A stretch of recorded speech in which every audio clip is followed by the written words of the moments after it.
What's happening, new viewers and sub bosses alike? FBR is back with another topic to discuss. Now, we're only a few days removed from the Snooze Fest event that was known as E3 2021. And what we had planned to do here at the arcade was make segmented videos about each day for the specific companies that went on to kind of present through E3, but with the lackluster of quantitative announcements that came up. Working on filming and editing that video, but it should be up in the next couple of days or so after this video uploads. And spoiler alert for those who haven't seen the event in full quite yet, Nintendo really knocked it out of the park this year, even with lack of competition. We'll get more into detail on that in our follow-up video, but today what I really wanted to discuss was one of the more bigger topics of discussion from Microsoft's E3 press conference, of that which is Halo Infinite. And we finally got some news with regards to where the game is at in development.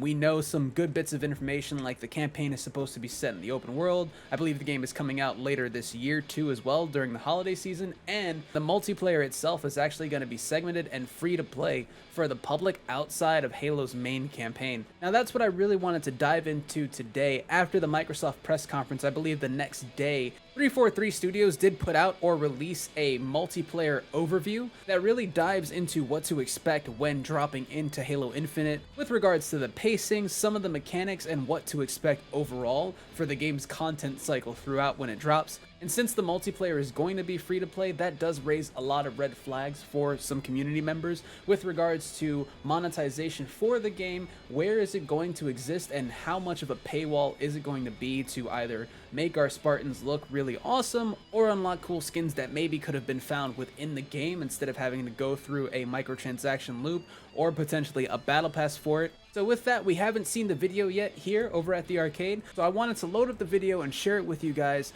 and without making you sit through the entire 13-minute video, we would go through it and highlight the good bits of information that actually show us where the multiplayer is going to take us with regards to its content life cycle and any mechanics that may or may not change throughout.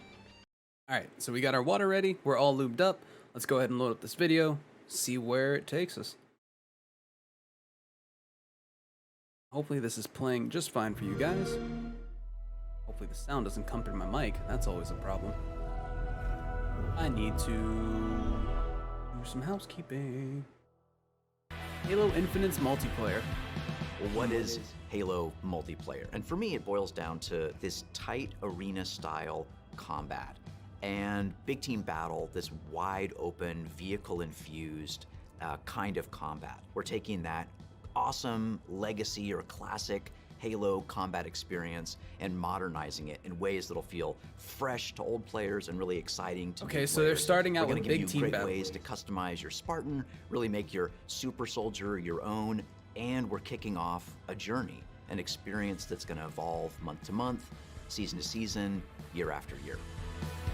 So right there, I think that nails what the video is mainly going to be about. They're going to touch on how the action is going to be, especially focusing on a big team battlefront. That mode was always kind of cool. It was always hectic. You can never really tell what was going on. Vehicles flying all over the place, and enemies or even teammates in warthogs gunning other people down. You were just trying to figure out what's going on. I definitely want to see that back. But the key word to pick out from that point is focusing on the overall player journey and where we're going to go on a month-to-month cycle. I think that means that there is going to be some kind of battle pass or seasonal content involved, which is kind of status quo, especially coming off of like Halo 5, and then even looking at the Master Chief Collection nowadays.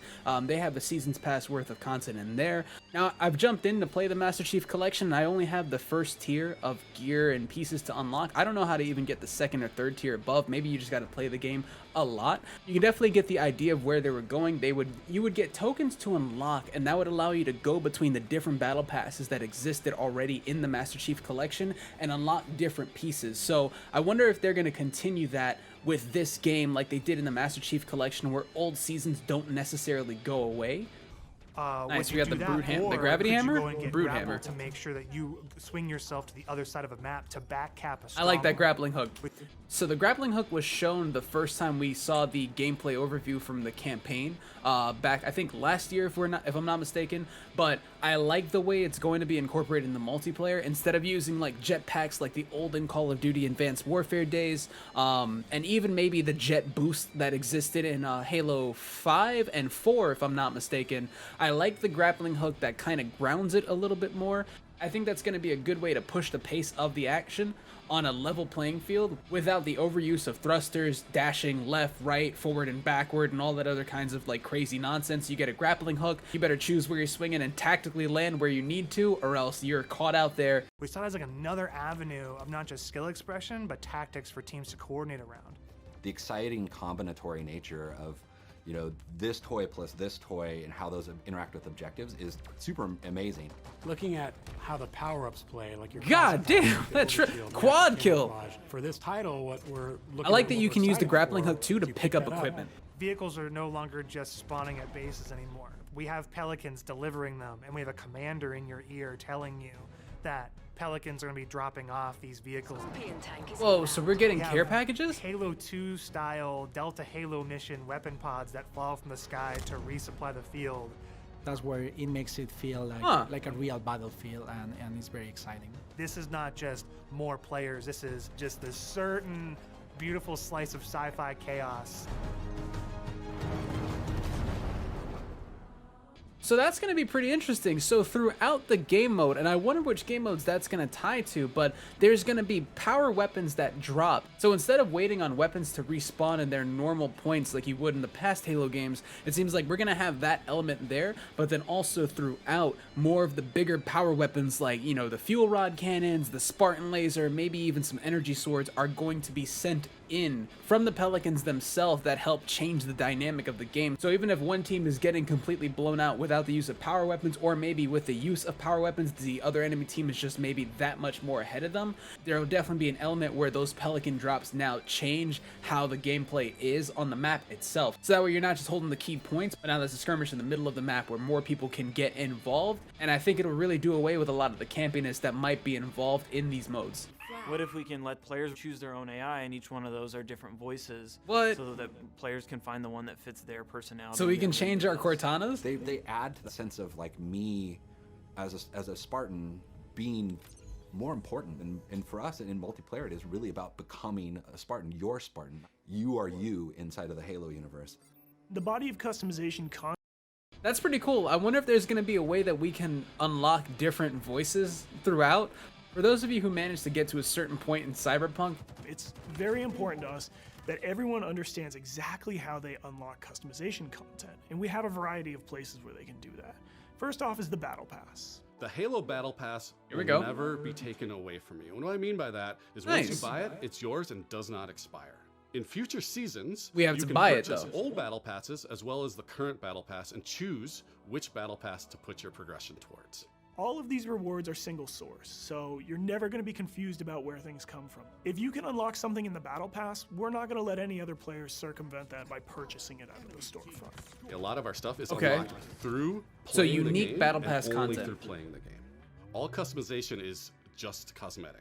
Every season will have its own Right. theme and Okay, introduce like it's new always been. components, new looks, new gameplay for players, new opportunities to earn and collect cool rewards. We've seen the samurai. that That's is one of pretty our sick. They got event samurai armor now for and that's gonna be Spartans? something that Oh players my can god. earn through gameplay for free.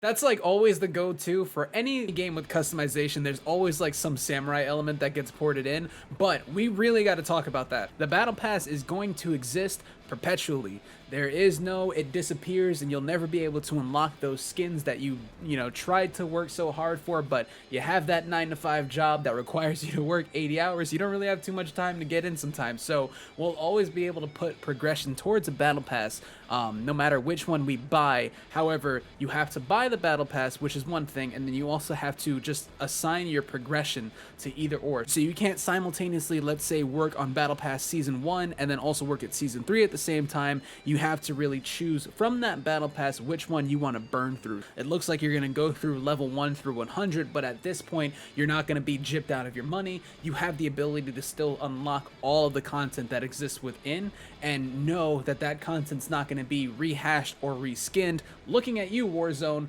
for the marketplace for other people to buy as well. We feel like we've got a pretty good selection at launch and what's going to be there for our fans.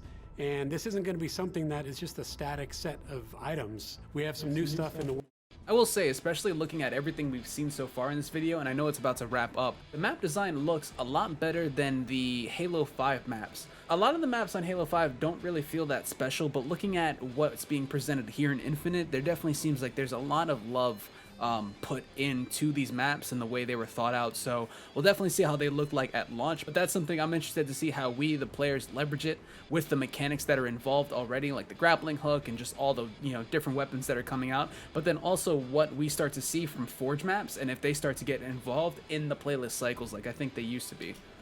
It works already, and just can't wait to really get into that as soon as this game comes out. Thank you to the community for all their feedback over the years so far, and I'm looking forward to the road to launch itself, and yeah, beyond. you guys definitely took that feedback. I mean, they did something with the feedback too. It looks at least a lot better from what we've seen. The multiplayer looks pretty damn good, if I'm not mistaken. So, oh, nice headshot. Little grappling hook around the column. Yeah, all right. This is gonna be it. I think this is gonna be it. When this comes out, God, when is this supposed to come out? It's set for release later this year, right? Yep, later this year. Perfect. So honestly, especially looking at the current landscape for shooters, you have about 3 that are in the mix, which are really Valorant, Warzone, and Apex. We know we have Battlefield 2042 to look forward to, but definitely it's good to see Halo Infinite getting involved and getting in the mix. I think this will start to put definitely a lot of the older shooters on notice that the big players are coming back to play, so the competitive content will probably start to roll out as we start to hit this holiday season when we see Halo Infinite drop, and I believe 2042.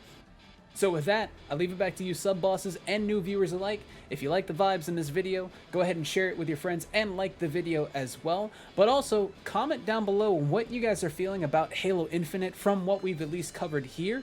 From the multiplayer overview, I personally am excited. I've been waiting for Halo to come back. While I haven't been the biggest fan of Halo, I've definitely been missing that Halo itch to scratch, which has involved me playing a lot more of the Master Chief Collection as well as Halo 5. So seeing what they've shown here in the Halo Infinite, seeing what they showed for the multiplayer overview, especially knowing that it's free to play, I'm definitely hoping to see all of you when more than likely this November comes around and Halo Infinite drops, so we can see what the multiplayer is like, get to learn the mechanics, and keep our fingers crossed that there might be, just maybe, a BR or even Team SWAT involved on day one. I'm looking forward to everyone's comments and thoughts below. By the way, we also do stream live on Twitch. We don't necessarily have a set schedule, so I'd consider following the channel just so you can get the notifications of when we do go live. We stream a variety of gaming content. It's not specifically just shooters. Fun fact, you'll probably actually find more fighting game content on there than any of the other variety content that we'll normally stream. However, of course, we always like to jump into the latest and greatest RPG or any of the newer games that come out as well. So you definitely don't want to miss that content live and in person. However, we do always take any of the highlights from the stream and upload them here on YouTube as well. As always, guys, my name's Final Boss Ron. Stay locked in and stay hydrated, and I'll see you in the next one.